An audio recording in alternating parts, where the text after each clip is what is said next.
All right, let's go back to that issue of the voice. Tomorrow, Liberal MPs, of course, will be in Canberra. It is the Liberal Party room. There's a National Party party room, there's a Liberal Party party room, and then there is what you will know as the Joint Party room. They usually meet every Tuesday, separately first, and then, of course, all together.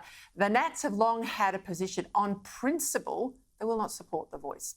The Liberals have argued for the detail. We know that there's a number of left-leaning Liberals. They might call themselves moderates, but they're left-leaning Liberals. Andrew Bragg, Bridget Archer, Jason Wood and others. They're wanting a conscience vote tomorrow.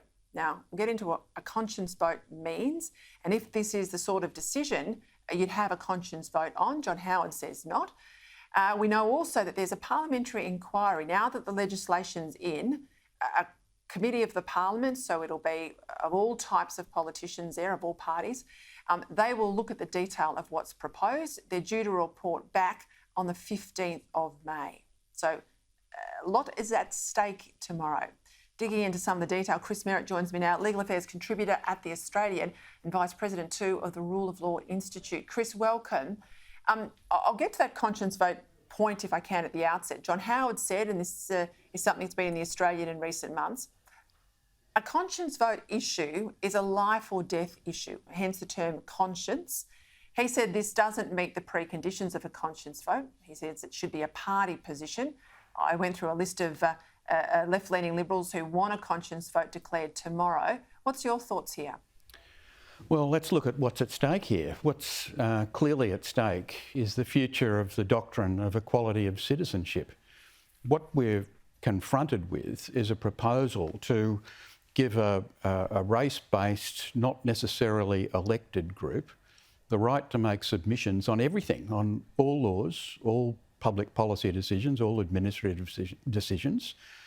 I can't see what the argument is or should be in the Liberal Party room. Do they stand up for equality of citizenship and reject such a proposal, or do they just go along with it?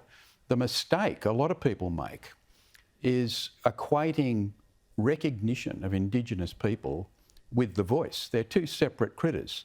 The voice 100%. Is a flawed institution, and the recognition is a separate matter that does not necessarily or does not involve any threat to equality of citizenship. The voice does, or the proposal, this model for the voice does. The only model that's on the table is the one that the government has put up. They've shown no sign of improving it. Mistakes and flaws and excesses have been pointed out, and they're officially being denied. Some of those in the explanatory memorandum. There are assertions in that explanatory memorandum that are courageous, let me say that. So I can't see that this is an issue of conscience. I mean, does the Liberal Party room believe in equality of citizenship, or does it not?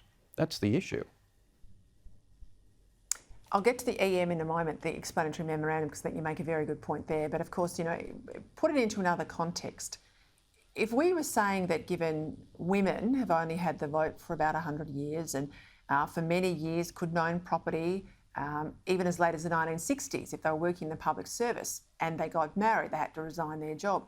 If we wanted to address the wrongs against women and have a voice to the parliament and the executive made up of unelected women only with basically double say, we'd all decry that as absolutely wrong and backward, even though there has been disadvantage. So the principle of this is pretty clear to me, and I don't understand why the Libs have done this sort of tango for months and months and months wanting detail when first principle says it is wrong to divide anyone in any country by race.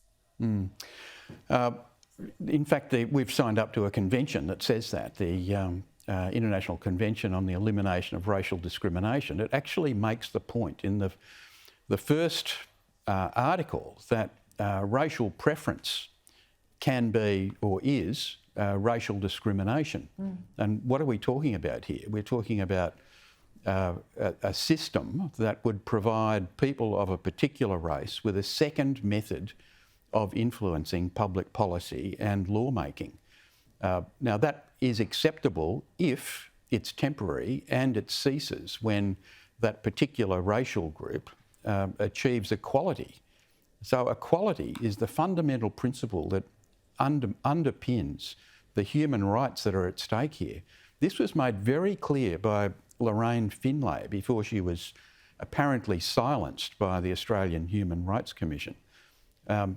Miss Finlay made it blindingly obvious that equality is the key issue here. And I tend to agree with her. Anybody who doubts that, just have a look at the Convention on the Elimination of All Forms of Racial Discrimination. It jumps out at you.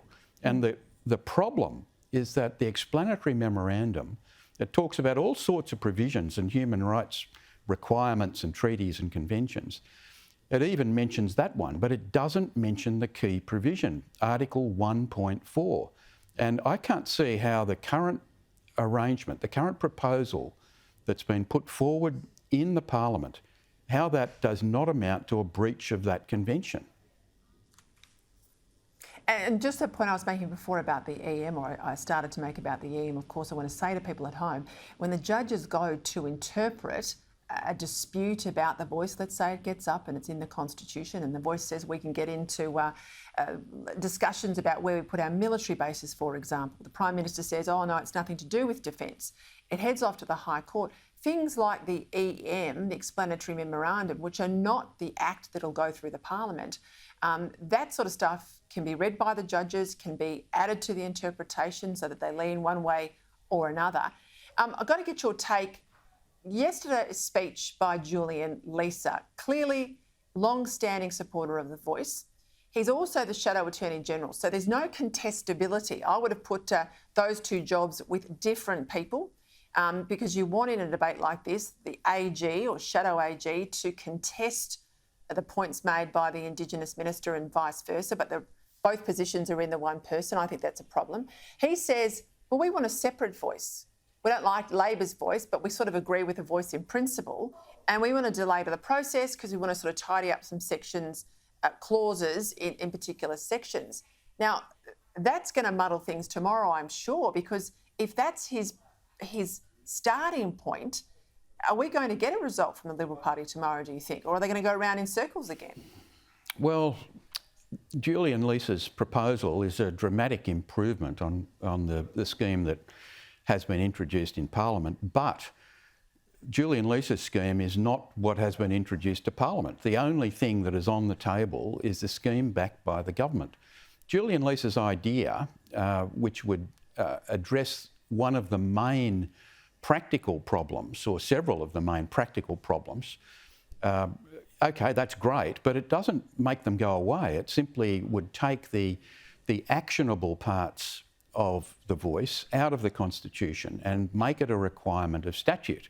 So we're still in this problem of how much reach and how much scope will the Parliament or the government, that's what we're talking about, vest in the voice. Will it have the ability to make submissions on everything, which is the current arrangement, or will there be any sign of common sense and restricting a statutory voice to matters exclusively that relate to Indigenous people under Section 5126 of the Constitution? Now, it's hypothetical. The reality is Julian Leeser's got a great idea, but it's not on the table.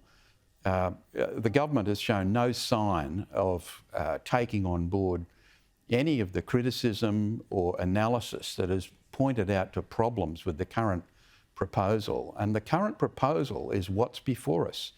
That's what the Liberal Party and that's what they need to decide will on. be addressing. That's what they need to decide on. And I have to say, if the vote is likely to be October, as is the word, mid-October, they have already, I think, lost plenty of months sitting on the fence about this issue. If they are going to oppose it, if that's where they land, I think being sort of half pregnant on the issue, it almost guarantees it will get up. If they're going to vote no, then they need to get out and be the strongest advocates for no. Chris Merritt, well, we'll see where we land tomorrow. Thank you for your time. Okay.